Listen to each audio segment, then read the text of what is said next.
नमस्कार दोस्तों, मैं ओम प्रकाश गुर्जर।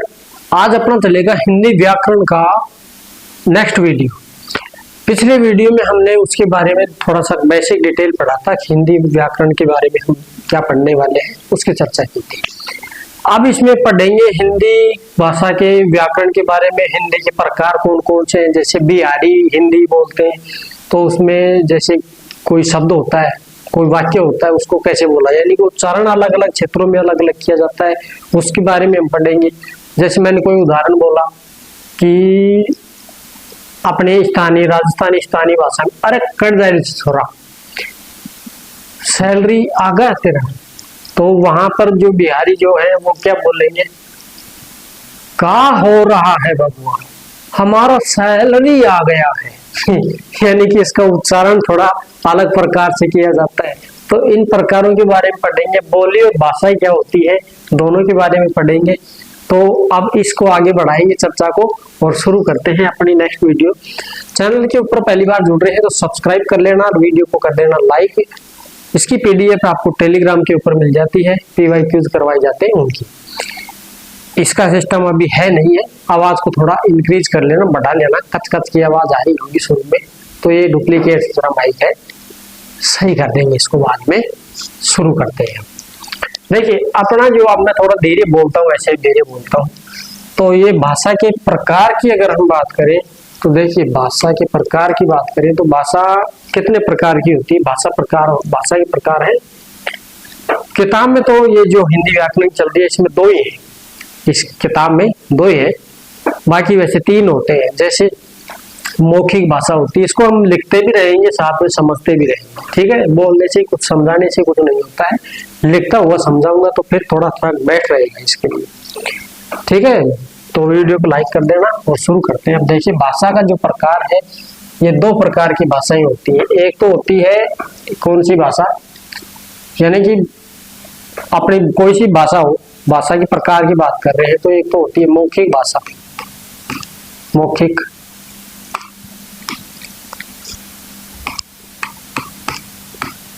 मौखिक भाषा, ठीक। और भाई एक भाषा होती है आपकी लिखित, मौखिक हो गया, लिखित भाषा होती है, ठीक है। तो मौखिक और लिखित, तो ये दो किताब में आपके दे रखे हैं, हिंदी व्याकरण की रचना प्रबोध में दो दे रखे हैं। तो मौखिक होता है और एक लिखित होता है भाषा। अब इन दोनों को ही समझते हैं, मौखिक क्या होती है, लिखित क्या होती है ना। तो दोनों को समझ लेते हैं आसानी से।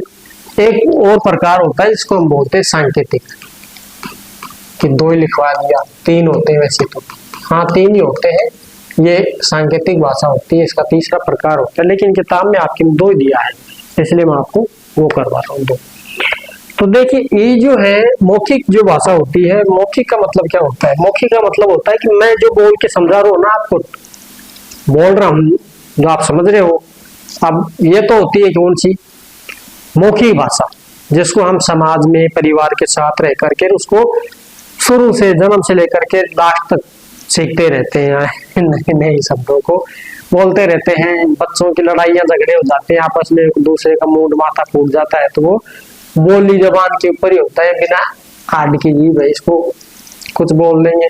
मान के चलिए कोई पुलिस स्टेशन से गुजर रहे हैं आप बाइक लेकर के, वो चालान काटने के लिए वहां खड़े हैं, VCR लगा रखा है वहां पर, जो है मतलब उनकी जो टैक्सी है वो लगा रखी है, चालान काटा जा रहा है, आपके पास सब कुछ है, हेलमेट वगैरह सारी चीजें हैं। अब जाते ही जा रहे हो आप अपने, वो ठीक है देख रही है सब कुछ है, जाने दे हेलमेट लगा रखा है, और हेलमेट को ऐसे करके उनको गाली निकाल के चले, ओए कुत्ते सही कर काम। तो फिर आपको बताया जाएगा कि भाषा बोली क्या होती है। जबान जो है ना ये बहुत कुछ करवा दे, और चलते चलते आप उनको जैसे बढ़ाई करते जाओ, तो बिना हेलमेट भी है बढ़ाई आप कर दो तो फिर अरे अरे अपना ही बच्चा है, जाने दो भेज देंगे आपको।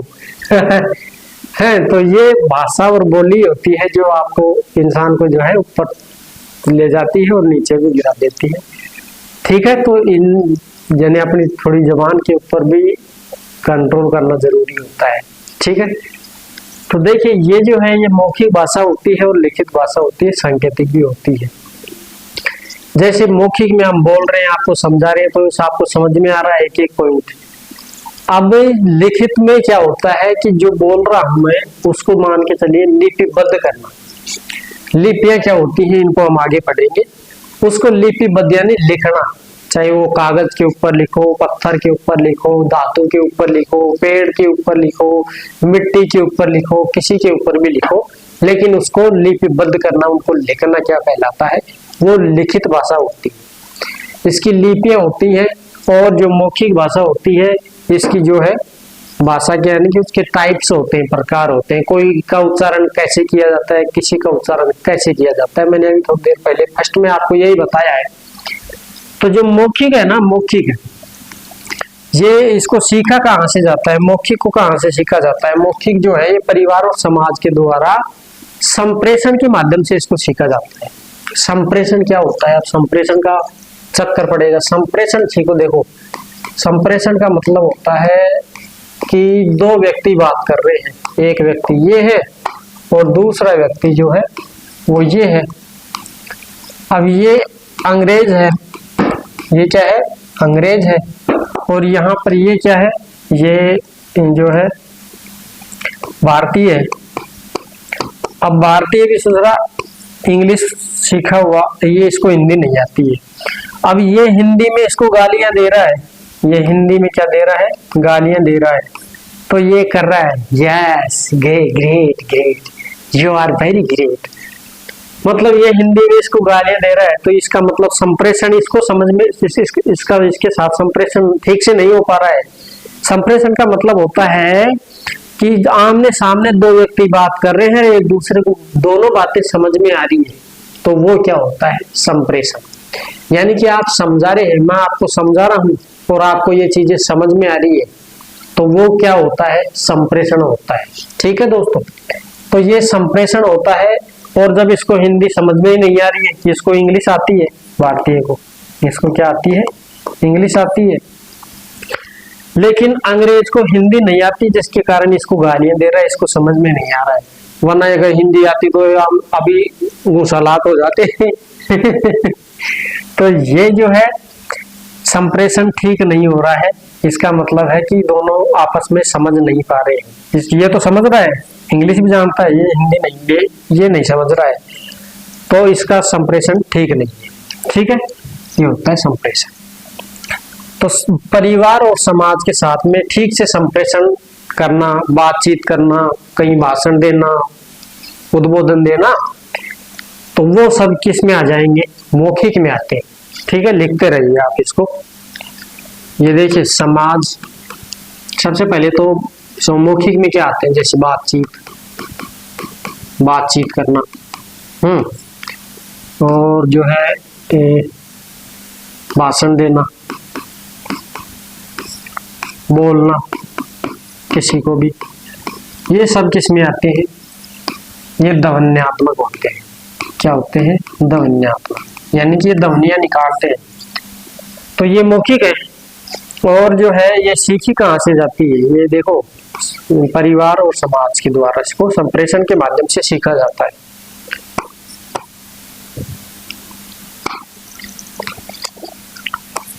परिवार प्लस समाज में संप्रेषण व्यवहार के द्वारा सीखा जाता है। संप्रेषण व्यवहार द्वारा क्या होता है, सीखा जाता है, सीखा जाता है। अब वो दूसरा अंग्रेज अगर भारत में रहता 2-4 साल तो हिंदी सीख जाता। ठीक है, समाज में रहेगा, वो परिवार में रहेगा तो वो हिंदी सीख जाता, लेकिन उसका परिवार तो इंग्लैंड में है, तो वहां पर हिंदी नहीं बोली जाती है, वहां पर उनकी मातृभाषा कौन सी है, इंग्लिश, ब्रिटिश, तो इसलिए उसको हिंदी समझ में नहीं आ रही, तो संप्रेषण ठीक से नहीं जा रहा था, ऐसे ऐसे कर रहा था। वो ये सोच रहा होगा कि यार ये क्या सोच रहा, गाली गुली दे रहा है, बढ़ाई कर रहा है, क्या कर रहा है, तो उसको कंफ्यूजन हो जाता है। तो ये सारी की सारी चीजें इसमें आता है, किसमें आती है, मौखिक में आती है।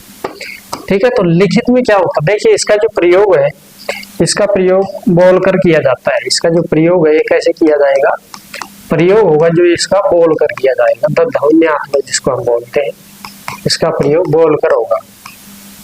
और ये जो है इसमें क्या होगा, इसमें जो है वो तो बोली है, भाषण है, बातचीत है उसके लिए। और ये है इसका जो है पत्र है और अखबार, किताब, पत्र, अखबार और किताब। इनके अंदर जो लिखे हुए शब्द है वो लिपिबद्ध किए गए शब्द है, वो क्या होते हैं, लिखित होते हैं, यानी कि उनको लिखा जाता है, लिपिबद्ध किया जाता है। किताब आदि, ठीक है। ये इनका जो प्रयोग होता है ना, ये प्रयोग कैसे होगा, इनका जो प्रयोग है ये प्रयोग लिपिबद्ध तरीके से लिख करके इसका फिर क्या होगा, प्रयोग होगा। इसका जो प्रयोग है ये क्या होगा, लिपिबद्ध तरीके से लिख करके इसका प्रयोग किया जाता है। किताब हो गई, अखबार हो गए, आप लिख, तो मैं लिख रहा हूँ बोर्ड के ऊपर, ये भी क्या है, लिखित भाषा है।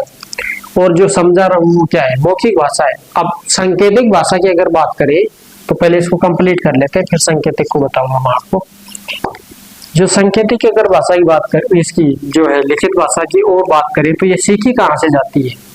देखिए इसका जो इनको जो सीखा जाता है, ये इसमें बहुत ही प्रयत्न पूर्वक तरीके से इसको सीखा जाता है। इसको तो परिवार और समाज में आपस में एक दूसरे से बात करते हैं, अरे मैं स्कूल जाऊंगा, मैं या करूंगा, मैं वह करूंगा। मातृभाषा से शुरुआत होती है इसकी, और मातृभाषा से शुरुआत करके और फिर इसको सीख लिया जाता है। फिर इसको लिखित यानी कि गुरुकुल में यानी कि स्कूल में डाला जाता है। उसको डाला मतलब उसको ऐसे नहीं डाला जाता है, उसको एडमिशन करवाया जाता है, तो उसको समझना आप।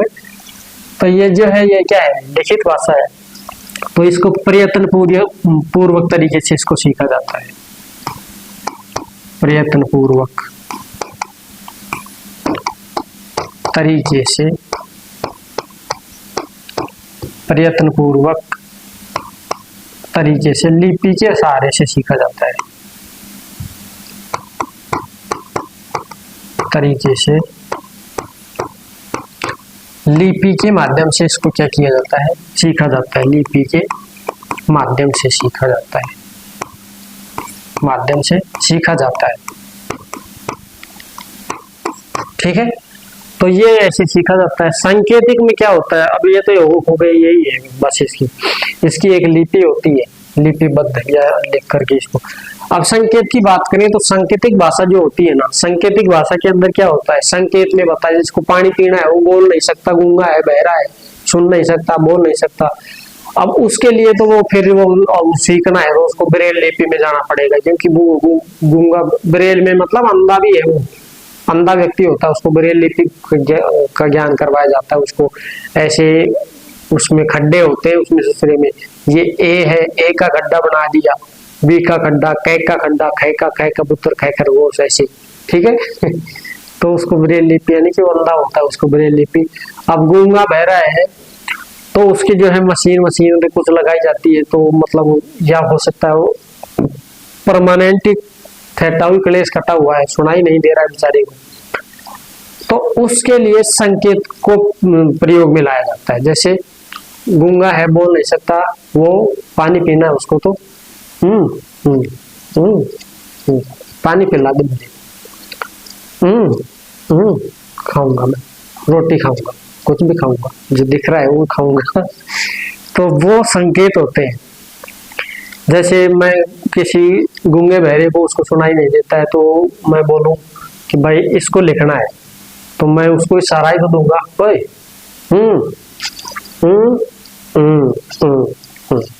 लिख ले उसको अपनी किताब में, उतार ले। तो वो क्या होता है, उसको संकेत बोलते हैं। जैसे हड़प्पा संस्कृति की बात करें तो हड़प्पा जो सभ्यता है, उस हड़प्पा सभ्यता में एक लिपि पाई गई थी, लिपि। उस लिपि यानी कि एक मोहर मिली थी, उस मोहर के अंदर वो जो था ना यूनिकॉर्न, जिससे एक सींग वाला जो बैल होता है यूनिकॉर्न, वो था, और वो उसमें लिखे हुए कुछ यानी कि संकेत के माध्यम से, चित्र के माध्यम से कुछ ना कुछ लिखा हुआ था। जिसको हम पढ़ नहीं पाए अब तक, उसको पढ़ नहीं पाए, लेकिन लिखा हुआ तो कुछ ना कुछ तो था, उसका संकेत तो होगा कुछ ना कुछ। तो लिपियां कई बार कुटिल लिपि भी होती है जिसको हम पढ़ नहीं सकते, आज तक ही नहीं पढ़ा गया। सबसे पहले अगर अशोक जैसे शिलालेख है तो उसको पढ़ा गया है, तो उसका हमारे को पता चला है कि भाई इस शिलालेखों के अंदर क्या लिखा हुआ है, वो उनके वर्णमाला का विकास कैसे होता है, कै को कै क्यों बोला जाता है, कै क्यों नहीं बोला जाता, और ये कै ऐसा ही क्यों था, क्या पता वो दूसरा हो। तो इन सब की बातों का हम जिक्र बाद में करेंगे, वर्ण विचार चलेगा उसमें देखेंगे, आएगा वो तो उसका एक अलग वीडियो बनाएंगे। इसका एक फैक्टेबल चीज होती है ये, इनका एक अलग वीडियो आता है, उसमें देख लिया करो। तो ये होते हैं मौखिक, लिखित और सांकेतिक भाषा। तो हालांकि आपकी जो किताब अपनी है व्याकरण वाली, इसमें दो ही है, तो इन दोनों प्रकारों को हम क्या करेंगे यहाँ पर लिखेंगे। तो आप इसकी स्क्रीनशॉट ले लीजिए, फिर आगे बढ़ते हैं नेक्स्ट। ठीक है, नेक्स्ट आगे चलते हैं। देखिए बोली और भाषा क्या होती है, बोली क्या होती है, भाषा क्या होती है, दोनों के बारे में अच्छे से चर्चा करने वाले हैं। बोली जो होती है, इसका जो क्षेत्र होता है, कैसा होता है क्षेत्र इसका क्षेत्र सीमित, इसका जो क्षेत्र होता है वो कैसा होता है, सीमित क्षेत्र। और जो है ये अल्प विकसित भी होती है, यानी कि अविकसित का मतलब क्या होता है, ना इसका कोई शब्दकोश होता है, ना इसके अंदर व्याकरण होता है, ना इसका जो साहित्य की रचना इसके अंदर की जाती है। तो इसको क्या बोला जाता है, बोली। यानी आम बोलचाल की भाषा में जो मातृभाषा का प्रयोग किया जाता है वो क्या होती है, उसी को हम बोली बोलते हैं। बोली होती है वो आम बोलचाल, जैसे हम गांव में बोलते हैं, अरे यार फलाना तो आदमी पतो ना आयु छह को ना आयु हुआ है। तो ये जो छह का प्रयोग मैं कर रहा हूँ ना, इसमें गुजराती प्रभाव देखने को मिलता है। ठीक है, हमारे यहाँ पर जो है अलवर का जो क्षेत्र है ना, अलवर जिला पड़ता है, तो अलवर जयपुर में तो खैर उधर ढूंढाड़ी चली जाएगी, कहीं कर रहे हैं कौड़ी जा रहे साहब, ये तो है ढूंढाड़ी की, ये ढूंढाड़ी है। ठीक है, हाड़ौती में भी कुछ इसी प्रकार से कहीं कहीं बोलते हैं। सारी अब राजस्थानी कला संस्कृति में पढ़ेंगे इन सारी चीजों को, सारी आती है मुझे, चिंता मत करो। पूरे भारत में, दक्षिण भारत का तो छोड़ दो आप, वहां तो भाई मुझे उनकी जो है उच्चारण का नहीं पता है कि उन शब्दों को लिखते कैसे हैं, उनकी लिपियों का भी हमें नहीं पता है। कन्नड़ है, तमिल है, तेलुगु है, वो तो मुझे आती नहीं है। बाकी उत्तर भारत में कौन से क्षेत्र में कैसी बोटी भाषा, जैसे लद्दाख की भाषा बोली जाती है, वो सारी आती है मुझे। ठीक है तो ये जो है अलवर का जो क्षेत्र पड़ता है, अलवर और जो है आपके अलवर एरिया में, जैसे थानागाजी वगैरह क्षेत्र है, इनमें कैडे जारियो है, कैडे जारियो है छोरा, तो वो होती है खड़ी बोली। ये क्या होती है, खड़ी बोली होती है। और खड़ी बोली का जो प्रयोग होता है वो हम समझेंगे आगे, ये प्रकारों में देखेंगे, हम प्रकार पढ़ेंगे ना, उसमें देखेंगे। तो अविकसित मैं समझा रहा था आपको, अविकसित होती है मातृभाषा। मातृभाषा होती है, उसमें व्याकरण नहीं होता है, साहित्य की रचना नहीं होती है, उसी के अंदर जो है शब्दकोश कोई नहीं होता है, तो वो क्या होती है, अविकसित होती है। ठीक है, तो ये अविकसित होती है। और जो है मातृभाषा के रूप में, मातृभाषा के रूप में इसको बोला जाता है। और दूसरी बात है, इसका अगर बोली की बात करें तो सीमित क्षेत्र में आम बोलचाल भाषा में बोली गई। सीमित क्षेत्र में, इसको सही परिभाषा की बात करें, सीमित क्षेत्र में आम बोलचाल की भाषा में, आम बोलचाल की भाषा में बोली गई बोली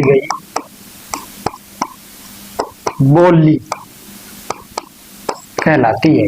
क्या कहलाती है, बोली कहलाती है।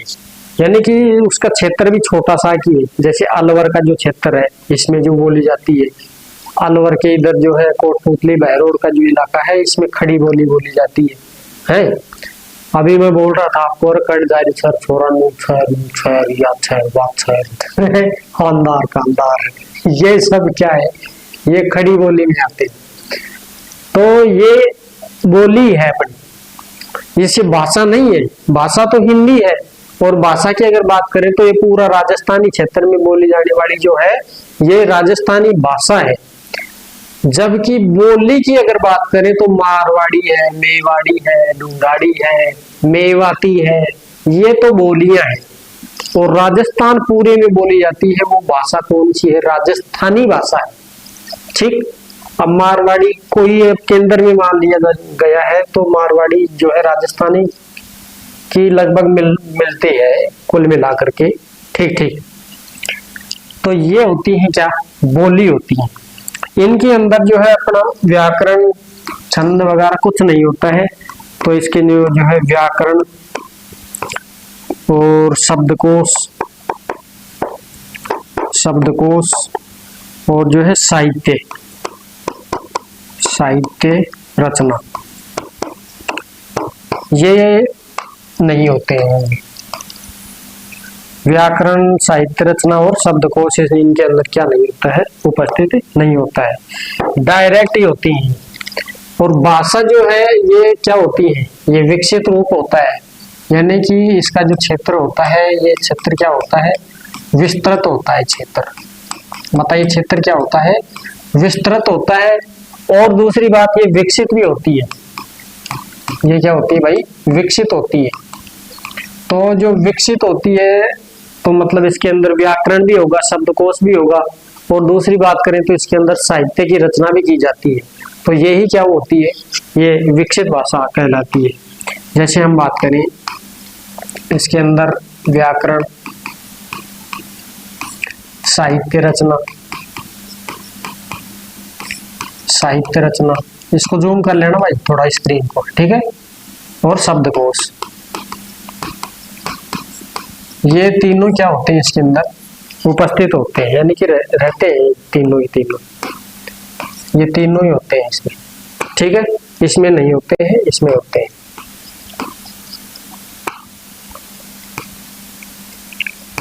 चलो नेक्स्ट। अब अगर बात करें तो किसी विस्तृत क्षेत्र में, यानी कि अगर भाषा कैसे बनती है, देखो छोटे छोटे क्षेत्रों में अगर कोई बोली प्रचलित हो रही है, प्रसिद्ध हो रही है, तो वो बोली जो है बहुत बड़े क्षेत्र को कवर करेगी। हो सकता है पहले राजस्थान की केवल जोधपुर में ही मारवाड़ी बोली जाती हो, नागौर वगैरह जो इलाके हैं यहाँ पर ही बोली जाती हो। तो इसी मारवाड़ी को जैसे धीरे धीरे पूरे गंगानगर, हनुमानगढ़, उधर बीकानेर तक, फिर नीचे चले जाएंगे तो हम जैसे बांसवाड़ा, डूंगरपुर तक फैल जाए, तो ये फैल गई है। अब ये बोली है, कोई बोली जो है विस्तृत क्षेत्र के ऊपर फैल जाती है और अपना कब्जा जमा लेती है, अपना प्रभाव जमा देती है, तो वो क्या बन जाती है, फिर भाषा बन जाती है। तो जो है बोली का विस्तृत रूप होता है, क्या होता है, बोली का विस्तृत रूप ही भाषा कहलाता है, विस्तृत रूप भाषा कहलाता है। ठीक भाई, तो ये होती है भाषा, और इसके अंदर व्याकरण, साहित्य और शब्दकोश ये सारी की सारी रचनाएं की जाती हैं, तो ये भाषा में शामिल होती हैं। तो इसकी स्क्रीनशॉट ले लेना आप। अब भाषा कितने प्रकार की होती है इसकी भी हम बात करने वाले हैं।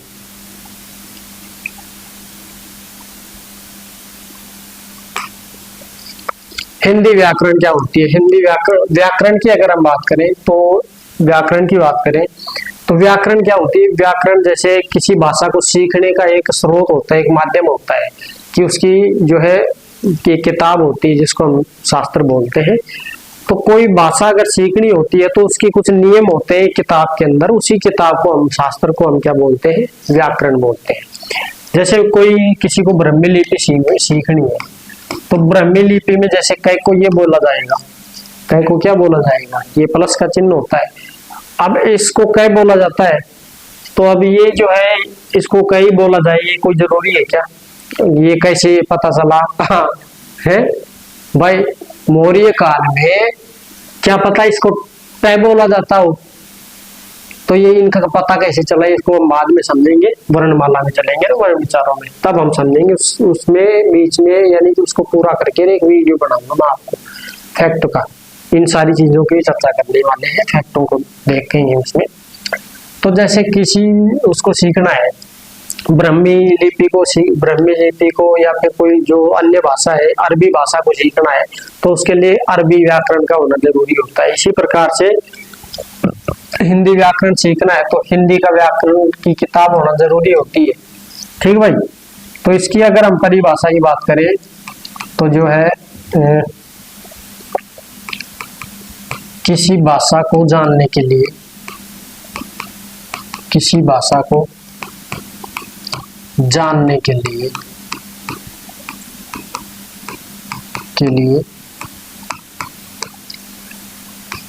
उसके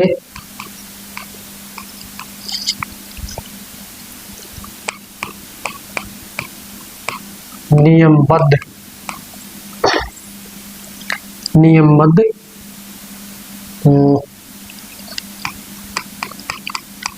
शास्त्र, किसी भाषा को जानने के लिए उसके व्याकरण को जानना जरूरी, उसके व्याकरण को जानना जरूरी।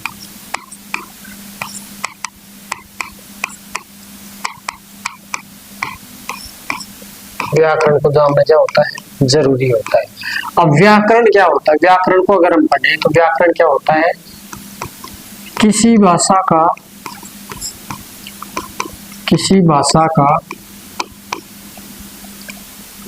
उच्चारण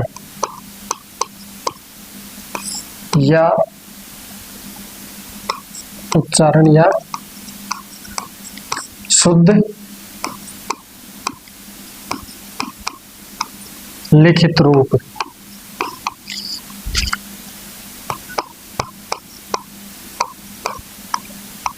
नियमों का लिपिबद्ध शास्त्र क्या कहलाता है, लिपिबद्ध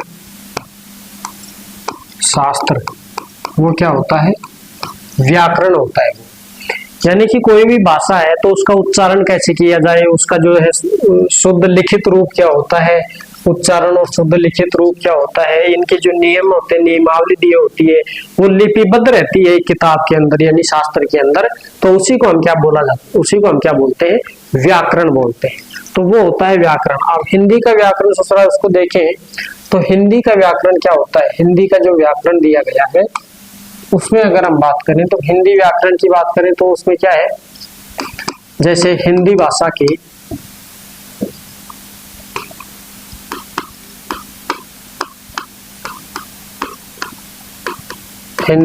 के वर्ण, पद और पद्यांश, पद पद्यांश, शब्द शब्दांश, वाक्य और वाक्यांश, वाक्य और वाक्यांश का की विवेचना प्लस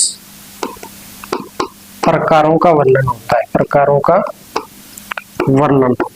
ये किसका होगा, हिंदी भाषा के वर्ण, पद पद्यांश, शब्द शब्दांश, वाक्य वाक्यांश की विवेचना और इनके प्रकारों का क्या होता है, वर्णन होता है किसी एक किताब के अंदर, जिसको हम बोलते हैं हिंदी व्याकरण। ठीक है, तो ये होता है हिंदी व्याकरण। और अब इसकी स्क्रीनशॉट ले लेना आप। अब हम नेक्स्ट आगे बढ़ते हैं। हिंदी के प्रकारों की अगर बात करें तो हिंदी के प्रकार कितने प्रकार की होती है हिंदी, तो देखिए इसको थोड़ा सा एनिमियो कर दीजिए यार। तो हिंदी के प्रकारों की बात करें तो एक होती, देखो ये मैं आपको थोड़ा समझा देता हूँ ताकि आपको समझ में बढ़िया से आ जाए। ये अपना भारत माता की जय, भारत माता की जय। ठीक है, इसकी अगर हम बात करें तो देखो मैं आपको थोड़ा समझा देता हूँ। एक तो होती है पूर्वी हिंदी, एक तो पूर्वी होती है, एक पश्चिमी होती है। तो पूर्वी में भी तो ये पूरा का पूरा सिस्टम ये पूर्वी में आ जाएगा, ये पूरा सिस्टम किस में आ जाएगा, पश्चिमी में आ जाएगा। अब फिर इसके अंदर ही और एक और होती है जिसको हम बोलते हैं बिहारी, फिर एक और होती है कौन सी, राजस्थानी स्पेशल। तो ये देखो अभी एक मिनट, ये बिहारी, फिर ये राजस्थानी हो गई। फिर अगर हम बात करें तो ये हो गई पहाड़ी, ऐसे हो गई क्या, ये इसके प्रकार होंगे। तो इनको हम देखेंगे, इसको हम बोलते हैं पहाड़ी, इसको क्या बोलते हैं, पहाड़ी। पहाड़ों में बोली जाती है, जैसे बोटी वगैरह हो गई, गड्डवाणी हो गई, कुमाऊनी हो गई, मंडियानी हो गई, ये सब किस में आ जाएंगी, पहाड़ियों में आ जाएंगी। फिर ये लाल जो है इसको हम बोलते हैं कौन सी भाषा, ये पूर्वी हिंदी होगी। ये बताइए कौन सी होगी, ये पूर्वी हिंदी होगी। फिर ये जो है जिसको हम बोलेंगे पश्चिमी हिंदी, इसको क्या बोलेंगे, पश्चिमी हिंदी, क्योंकि ये पश्चिम में है ना इधर, वो पूर्व में है उधर। और जो है ये जो है ये वाला, इसको बोलेंगे राजस्थानी। ये क्या होगी, ये राजस्थानी होगी। और ये कौन सी होगी, ये बिहारी होगी। मैंने अभी आपको बताया ना, इनका उच्चारण अलग अलग प्रकार से किया जाता है। तो हिंदी के भी कई प्रकार होते हैं, देखो पहाड़ी हिंदी हो गई, पूर्वी हिंदी, बिहारी हिंदी, पश्चिमी हिंदी, राजस्थानी हिंदी। ये आपकी किताब में ये 5 प्रकार दिए गए हैं। इनको हम डिटेल से पढ़ते हैं थोड़ा सा कि इसके अंदर कौन कौन सी भाषाएं होती है, बोलियां कौन कौन सी होती है, उनको हम देख लेते हैं। तो ये इसको मैं मिटाऊंगा क्योंकि उधर लिखा नहीं जाएगा। फिर आपको समझना है कि भाई ये पूर्व दिशा में पूरी फैली हुई है, तो पूर्वी फिर स्पेशल क्षेत्र में फैली हुई है, बिहार में तो ये बिहारी। फिर ये पूरी पहाड़ी जो एरिया है इसको हम पहाड़ी बोलेंगे। पहाड़ी, पहाड़ों की ये जो क्षेत्र है यहाँ तक भी फैली है, ठीक है। तो ये पहाड़ी एरिया है इसका। और वो जो है राजस्थान का जो इलाका है इसमें राजस्थानी है, ये पूरी पश्चिमी जो है पश्चिमी आई जाएगी, ठीक भाई। तो हम इसको आराम से देखते हैं और समझते हैं एक एक पॉइंट को। देखिए पूर्वी हिंदी की अगर बात करें, पूर्वी हिंदी, पूर्वी हिंदी, पूर्वी हिंदी में कौन कौन से, पहले इसको लिख ही लेता हूं, पूर्वी, पश्चिमी,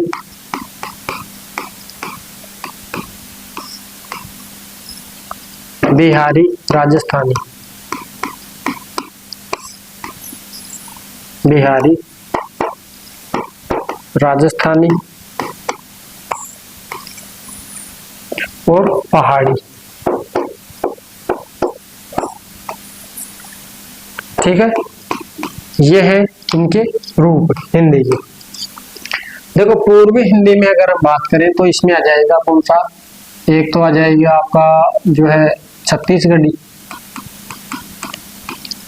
छत्तीसगढ़ी,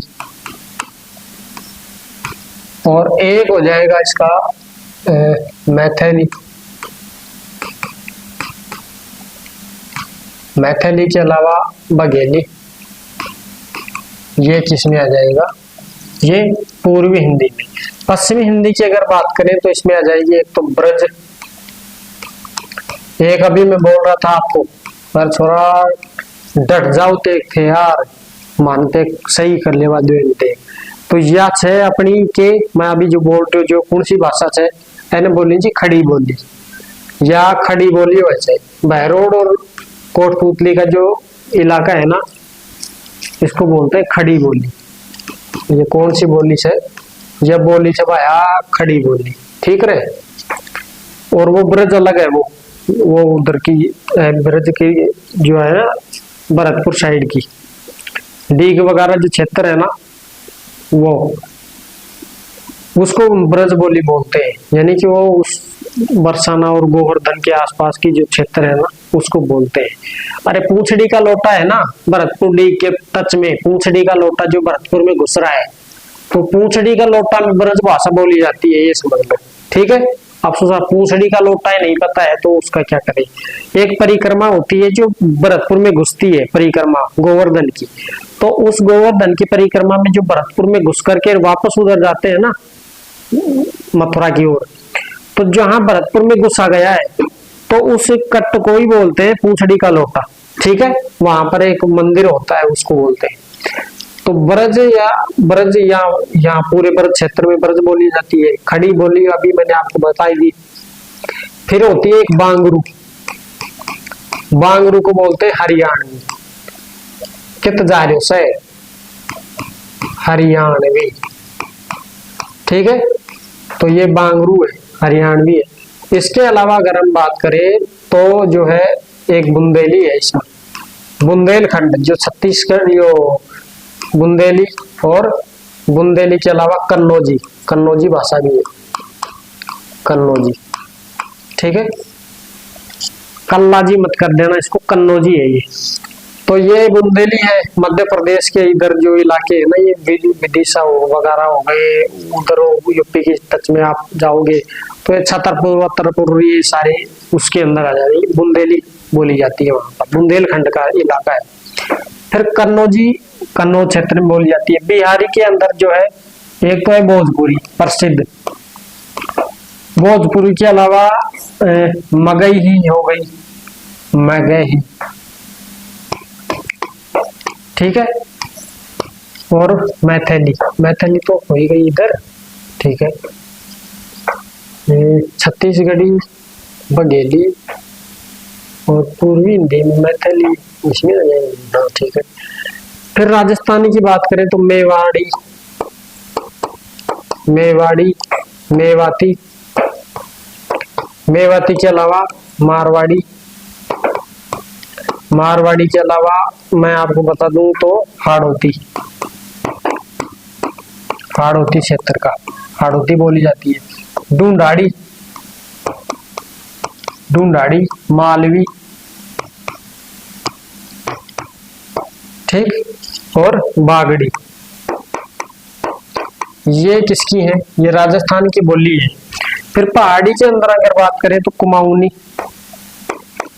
कुमाऊनी उत्तराखंड वगैरह, ये हिमाचल की क्षेत्र की।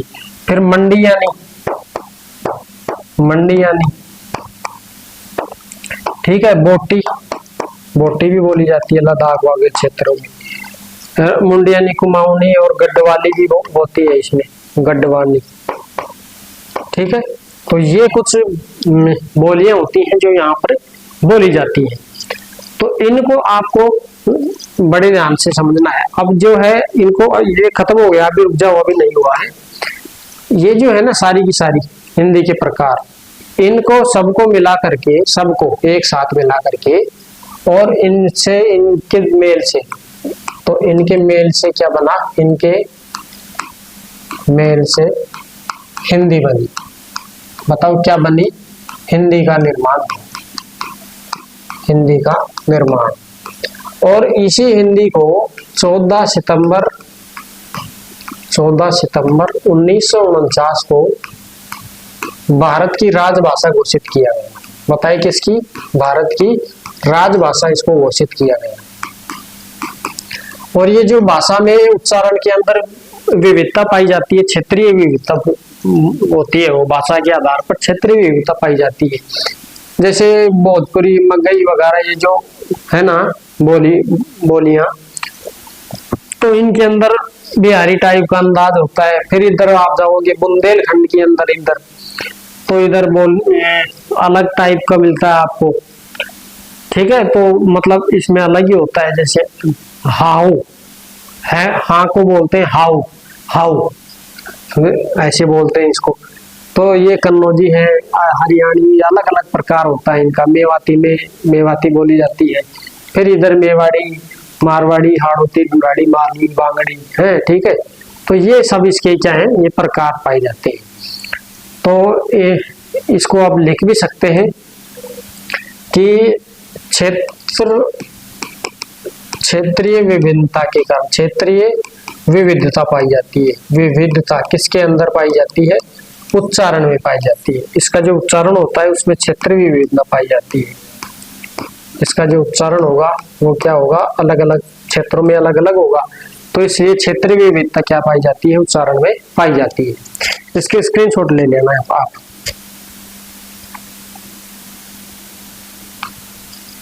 बस हो गया ये, ठीक है, तो अब आज की इस क्लास में इतना ही रखते हैं। फिर अगली आएगी वर्तनी क्या होती है, इनकी जो लिपियां होती हैं उन लिपियों के प्रकारों की हम बात करेंगे। इसकी जो लिपियां हैं, देखिए कितने लिपियां होती हैं उनको हम देखेंगे, और फिर हम एमसीक्यू करवा देंगे इसका। एमसीक्यू तो क्या होगा, कोई 5 7 10 1% बन जाएंगे। बाकी जो मेन चैप्टर चलेगा वो आपका फर्स्ट चलेगा वर्ण विचार, उसके अंदर चलाएंगे। वर्ण विचारों के अंदर हम देखेंगे स्वर क्या होते हैं, व्यंजन क्या होते हैं, फिर उसके अंदर देखेंगे हम घोष और अघोष क्या होते हैं, अल्प प्राण महाप्राणों को देखेंगे। पूरा डिटेल से हम पढ़ने वाले हैं सेकंड चैप्टर में, तो धमाकेदार टॉपिक होने वाला है। ये तो खाली समझाने के लिए है, आपको थोड़ा सा समझ में आ जाए। फिर पढ़ेंगे हम नेक्स्ट वीडियो में। वीडियो के ऊपर पहली बार जुड़ रहे हैं तो चैनल को सब्सक्राइब कर लेना, वीडियो को कर देना लाइक, दोस्तों के साथ शेयर कर देना, क्योंकि आपको पता है यहाँ पर कमला देवी इंस्टीट्यूट यूट्यूब चैनल के ऊपर सारी की सारी क्लासें फ्री दी जा रही है। तो भंडारा है, प्रसाद पाइए, खुद पाइए, औरों को भी बांटिए। तो फिर मिलते हैं नेक्स्ट वीडियो में। बहुत बहुत धन्यवाद।